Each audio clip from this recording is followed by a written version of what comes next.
السلام علیکم ناظرین، رضی سخنور کو سبسکرائب کیجئے، بیل آئیکن کو کلک کیجئے۔ آپ نے خبر سنی ہوگی انوکھی پہلوان کے انتقال کی، اور ریسلنگ آپ دیکھتے ہیں، ریسلنگ اب ویسی ہے جسے کہتے ہیں کہ بہت عجیب و غریب قسم کی ریسلنگ دیکھ رہے ہوتے ہیں ہم، اور وہ صرف ایک انٹرٹینمنٹ بن گئی ہے، اس سے صرف اب وہ کھیل والی بات اس میں نہیں رہی۔ مقصد اس میں جوا ہوتا ہے، مقصد اس میں تماشائیوں کو زیادہ سے زیادہ اس میں شامل کرنا ہوتا ہے، انگیج کرنا ہوتا ہے۔ لیکن جس ریسلنگ کی میں بات کر رہا ہوں، انوکھی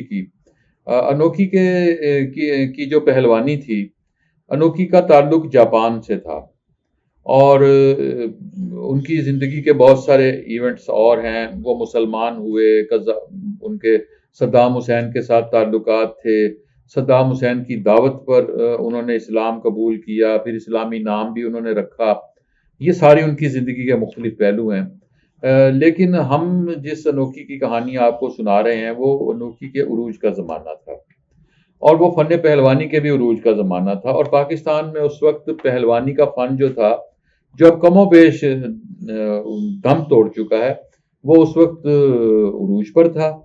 اور پہلوانوں کے درمیان جب مقابلے ہوتے تھے تو باقاعدہ ٹکٹ لگتے تھے، اور انوکھی ان دنوں پاکستان آئے تھے، اور یہ 79 کی بات ہے، اور قذافی اسٹیڈیم لاہور میں انوکھی کا مقابلہ جو تھا وہ زبیر عرف جھارا کے ساتھ تھا۔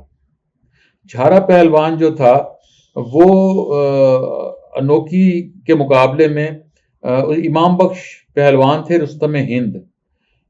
جھارا جو تھا نا وہ ان کا پوتا تھا، اور زبیر عرف جھارا کے ساتھ انوکھی کا یہ مقابلہ ہوا تھا۔ اس کی بڑی ٹکٹ لگی تھی، اور اس مقابلے کے 5ویں راؤنڈ کے اختتام پر فیصلہ کن راؤنڈ کے منتظر تھے لوگ، کہ دونوں اپنی اپنی جگہ پر کھڑے تھے، حشاش بشاش تھے۔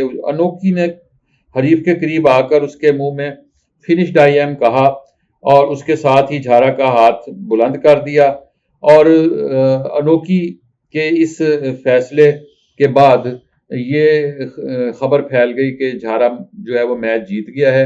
حالانکہ یہ میچ جو تھا یہ برابری پر ختم ہوا تھا، بعد میں یہ میچ متنازع ہو گیا، اس کو متنازع میچ قرار دے دیا گیا۔ اس کے بعد پریس کانفرنسیں ہوئیں، پروموٹرز نے بھی پریس کانفرنسیں کی، یہ سارا کچھ ہوا، لیکن زبیر عرف جھارا کے ساتھ ان کا یہ جو مقابلہ تھا وہ تنازع کا شکار ہو گیا، اور اس تنازع کا ذکر جو ہے وہ ہم نے 12 سنا۔ اس کے بعد پھر ایک اور مقابلہ ہوا تھا، وہ اس سے پہلے وہ 76 میں ہوا تھا، اور وہ 76 میں نیشنل اسٹیڈیم کراچی میں یہ مقابلہ ہوا تھا، اور اس میں اکرم پہلوان کے ساتھ انوکھی نے مقابلہ کیا تھا، اور انوکھی نے اکرم عرف اکی کو ہرا دیا تھا۔ اور اس میں جو بہت اہم بات ہوئی تھی کہ اکرم کا کندھا اتر گیا تھا، ان کا بازو اتر گیا تھا، اور ان کے بازو اترنے کی گفتگو جو تھی وہ بہت مقبول ہوئی تھی۔ اور پھر ایک اور مقابلہ انوکھی کا جو تھا وہ بھی 76 کا ہے، جسے عالمی طور پر شہرت ملی تھی، وہ محمد علی باکسر کے ساتھ مقابلہ تھا۔ اب محمد علی باکسر جو تھے، یہ مقابلہ جو ہوا تھا باکسر کا اور ریسلر کا مقابلہ کوئی جوڑ نہیں بنتا، اور اسی لیے اسے عالمی شہرت بھی ملی، اور یہ اپنی نوعیت کا بڑا عجیب مقابلہ تھا۔ اس کی ویڈیوز موجود ہیں، اگر آپ ان کو دیکھیں گے۔ اس مقابلے میں ہوا یہ تھا کہ اس پہ کچھ شرائط طے کی گئی تھیں کہ ہم نے دھوبی پٹکا نہیں مارنا، ہم نے سر پہ کک نہیں مارنی، ہم نے مکے نہیں مارنے، اس قسم کی باتیں تھیں۔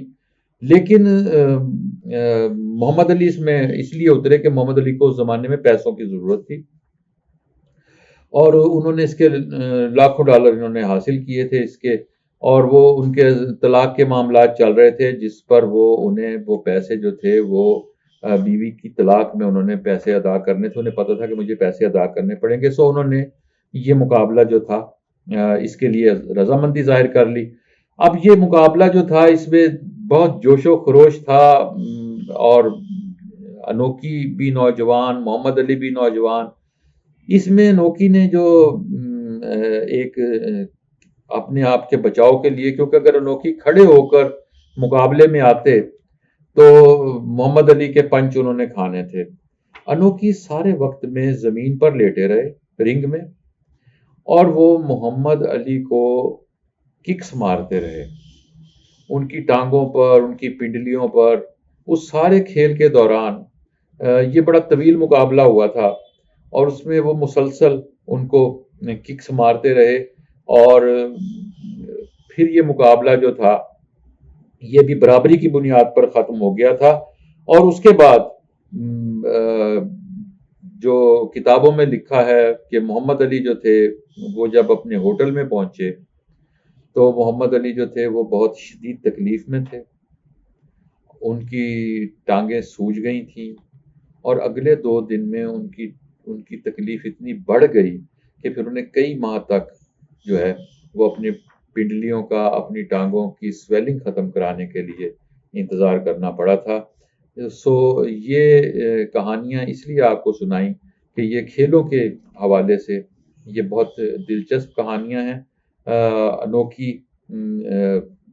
کی اور بھی بہت سی خوبیاں تھیں۔ وہ پھر پاکستان بھی وہ آئے، پاکستان جب آئے تو ان کی شہباز شریف کے ساتھ ملاقات ہوئی پاکستان میں، اور پھر وہ پاکستان آئے تو انہوں نے اس زمانے میں زبیر الجھارہ کی قبر پر بھی وہ گئے تھے، اور انہوں نے وہاں جا کر ان کی قبر پر حاضری دی تھی اور فاتحہ پڑھی تھی۔